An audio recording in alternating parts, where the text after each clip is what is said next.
Raja Yoga book written by Swami Vivekananda. Chapter first is introductory.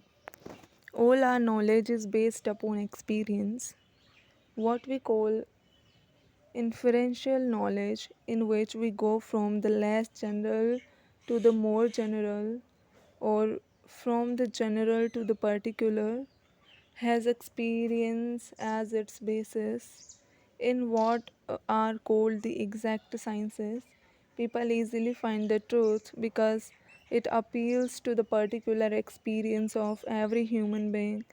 The scientist does not tell you to believe in anything, but he has certain results which come from his own experiences and reasoning on those experiences. When he asks us to believe in his conclusions, he appeals to some universal experience of humanity.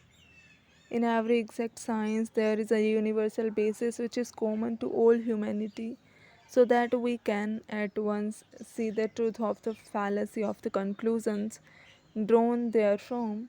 Now, the question is, has religion any such basis or not? I shall have to answer the question both in the affirmative and in the negative. Religion, as it is generally taught all over the world, is said to be based on faith and belief, and in most cases consists only of different sets of theories, and that is the reason why we find all these various religions quarreling with each other. These theories again are based on belief. One man says there is a great being sitting above the clouds and governing the whole universe, and he asks me to believe that solely on the authority of his assertion. In the same way, I may have my own ideas which I am asking others to believe. And if they ask a reason, I cannot supply them with any. This is why religion and metaphysical philosophy have a bad name nowadays. Every educated man seems to say, oh, these religions are only bundles of theories without any standard to judge them by. Each man preaching his own pet ideas.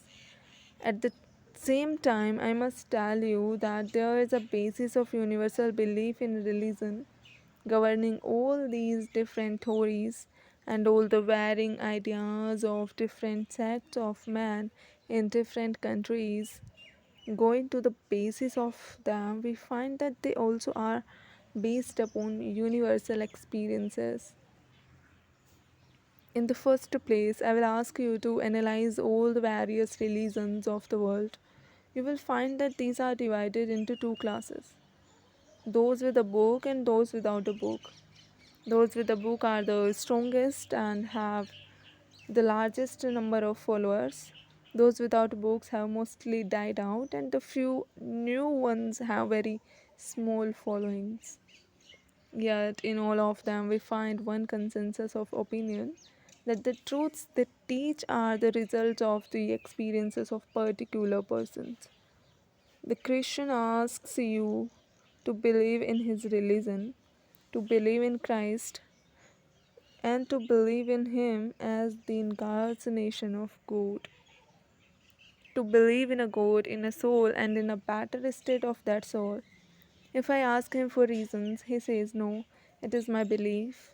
But if you go to the fountainhead of Christianity, you will find that it is based upon experience. Christ said he saw God. The disciples said they felt God, and so forth. Similarly, in Buddhism, it is Buddha's experience. He experienced certain truths, saw them, came in contact with them, and preached them to the world. So, with the Hindus, in their book, the writers, who are called rishis or sages, declare that they have experienced certain truths, and these they preach. Thus, it is clear that all the religions of the world have been built upon that one universal and adamantine foundation of all our knowledge, direct experience. The teachers also God, and they also their own souls. They saw their eternity, they saw their future. and they saw what they preached. Only there is this difference that in most of these religions, especially in modern times, a peculiar claim is put before us, and that claim is that these experiences are impossible at the present day. They were only possible with a few men who were the first founders of the religions that subsequently bore their names. At the present time, these experiences have become obsolete, and therefore we have now to take religion on belief. This I entirely deny. If there has been one case of experience in this world in any particular branch of knowledge, it absolutely follows that this experience has been possible millions of times before and will be repeated eternally. Uniformity is the rigorous law of nature. What once happened can happen always.